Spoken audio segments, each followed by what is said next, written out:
Amen? Kanina meron akong kinounselan dito, and that is yan po ang buhay ko. No? Yung bang mabigyan kayo ng magandang buhay din. Alam nyo, lahat ng tinatamas ako ngayon ay hindi sa akin yan.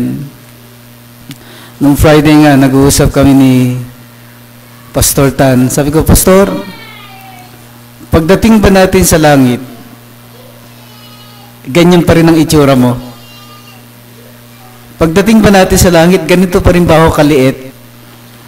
Ganito pa rin ba itsura natin? Kasi Brad, sabi niya, pwede Brad, kasi hindi tayo magkakakilala doon, pagkaibahan mo ka ako doon. Sabi ko, hindi bale, hilingin ko na lang sa Diyos na gawin niya akong 6-footer. No?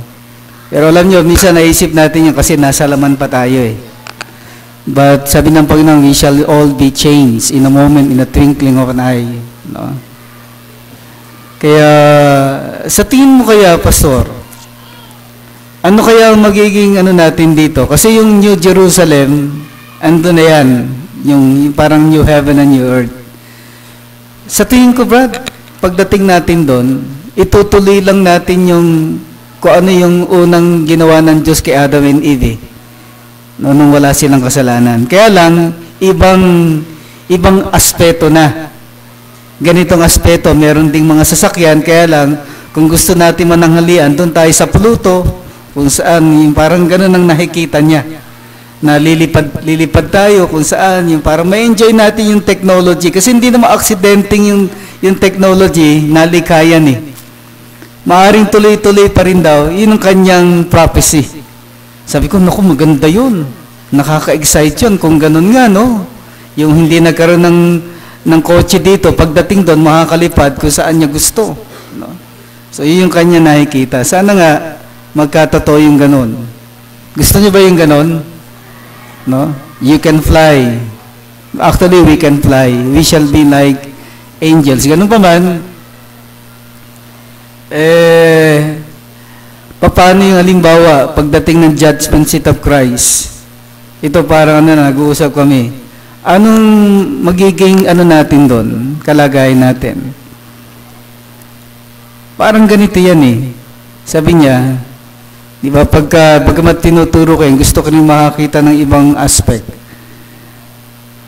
Kasi marami kong narinig, pagdating po sa marriage supper of the Lamb, naniniwala ako na, sabi ng iba, kasi mayroong mga Baptist brider, ako hindi naman ako naniniwala dyan, na yun daw mga ibang mga denomination, waiter pagdating doon sa Bride of Christ, mga gano'n. Sabi ko nga, minsan marami pang magagaling, mas matitino na hindi Baptist eh. Sabi ko gano'n, No, ganun pa man, ako naniniwala ako na napakaganda sigurong tignan na lahat naman na pala nandun sa langit at sama-sama tayo doon. Yun yung tinatawag nating the glorious hope na inihintay natin. Kaya siguro, sabi nga, kung tama yung prophecy ng aking isang doktor, by 2012 hanggang 2014, mag-rapture na, hindi natin alam. But we can see the signs of the times. Kaya, andyan na po lahat yan. At any moment, pwede na ho tayong kunin ng Panginoon. But, I hope each one of us will receive rewards on the day of judgment. Yung tinatawag nating judgment seat of Christ. No? Naniniwala ako na what we have done in our body, it shall be manifest in the day when God will manifest our works. Lahat yan. So, one of my dream na makita ko lahat, yung aking pinagministeryuhan, natatanggap sila ng reward. Sino gustong tumanggap nun? Amen? Sino sa atin dito, alam mo, meron ka na sa biyaya ng Diyos. Now, today is our friendship day. Sino dito mag-isip po kayo ngayon ng ilang kaibigan nyo ngayon, aside from the Lord Jesus Christ. Meron ba kayong kaibigan?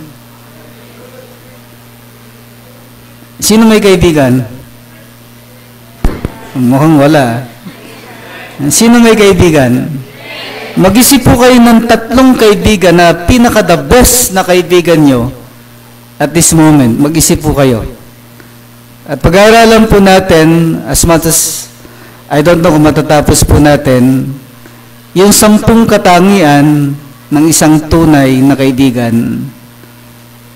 No. Siyempre, wala nang ibang kaibigan na pinakamagaling, hindi kaya iwanan, kundi si Jesus. Proverbs chapter 18, verse 24. I'll try my best na matapos po tayo ng 2 o'clock. No? Actually, buti na lang hindi laban ni Pacquiao ngayon. No? Brother Marlon, mag-usap tayo mamaya.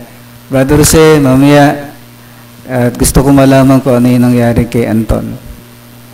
Okay, may I request everybody to stand please. Let's read it. Matthew 18:24.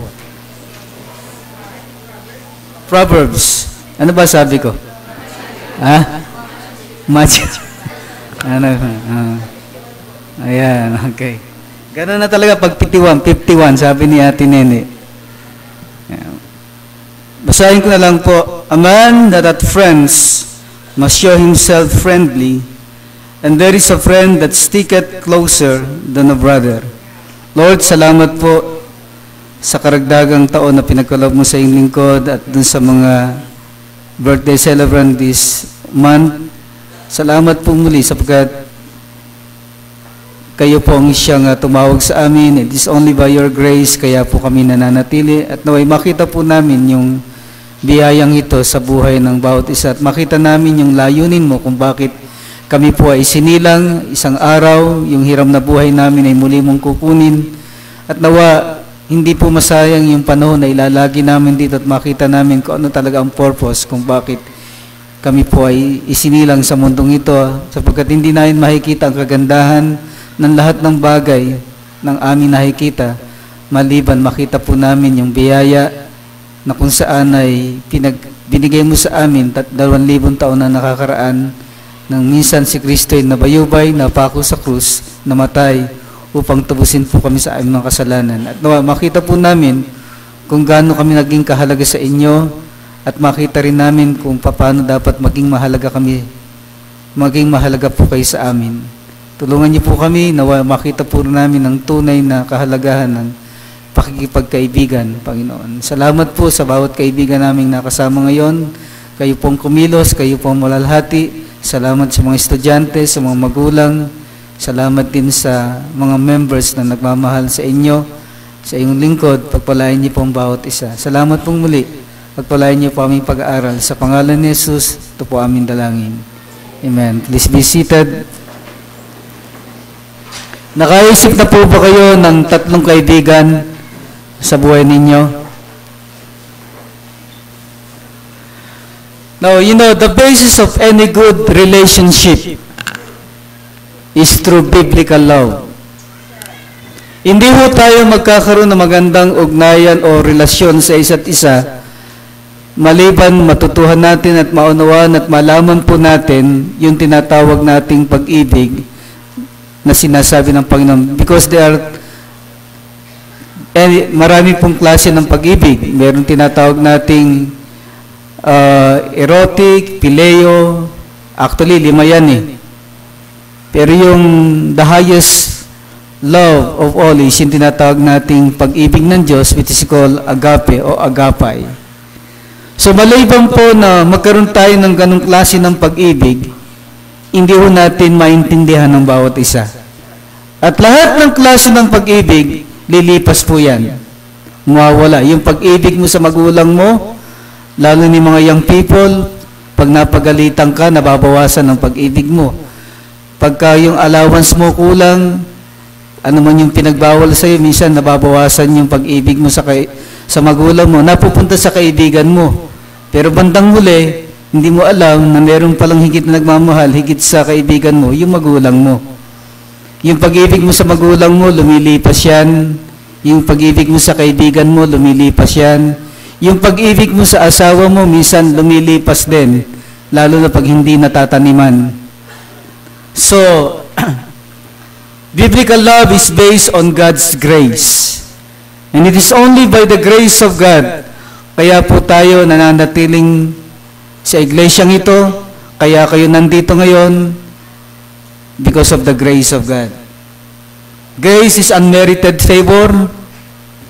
In other words, God in His own heart decided that He wanted the very best of us.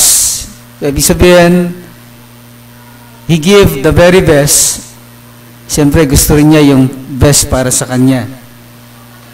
Any true lasting relationship must be based on grace. Yung pagsasama ng mag-asawa, a marriage must be based on grace as well as friendship. No marriage will last unless the couple are friends. Your wife, your husband should be your best friend. Sino dito ang pinakakaibigan mo, yung asawa mo? O yan ang greatest enemy mo? Yeah. I think the Lord God gave me the best of the best among the best. And she is my wife. No. Kaya nagpapasalamat po ako. Bawat isa po sa atin, we need each other. Amen? Amen? Kaya lang, hindi dapat ginagamit mo lang ang bawat isa. Alam niyo, sa business world, sa atin, no, pag wala kang makukuha sa isang tao, wala yan. Amen? Pero pag wala ka nang makukuha, wala na. And usually, sa ating mundong kilalagyan, ganyan po ang labanan, gamitan. Gumamit na ba tayo ng tao? Nagamit na ba tayo ng tao? Siguro lahat po tayo, naranasan natin yan. At kung minsan, malungkot, kung mismo yung mahal natin sa buhay, lalo na yung asawa natin, ginagamit lang tayo. Pag kailangan lang tayo, yun lang. Minsan nangyayari po yan. And that is a sad part. Now, there are two types of loneliness. Are you lonely?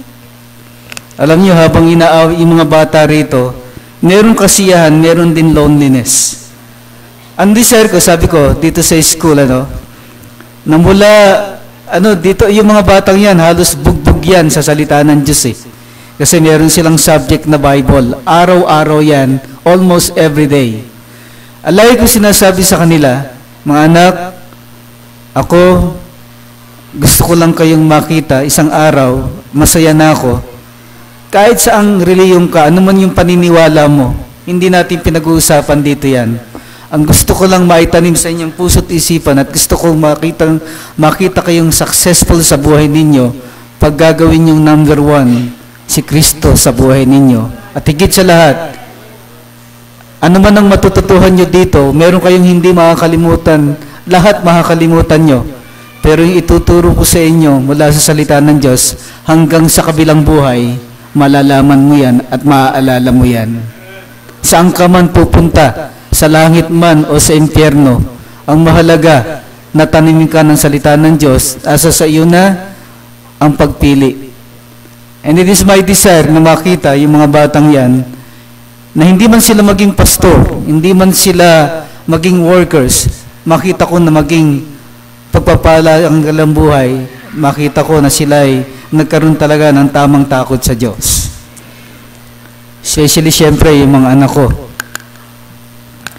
So, first, there is what we call loneliness that occurs when we are isolated from our husband, wife, families, and friends. Siyempre, kung meron ditong pinakamalungkot na tao, na yung para bang yung dapat na magmamahal sa kanya, yung dapat na maging kaibigan niya, hindi yung pala, hindi pala yun ang kaibigan niya. Sino dito, minsan, taken for granted ka ng magulang mo? Sige anak, mas mabuti pang wala ka dito sa bahay. Parang ganon. Then, minsan din, yung family natin, parang hindi katanggap.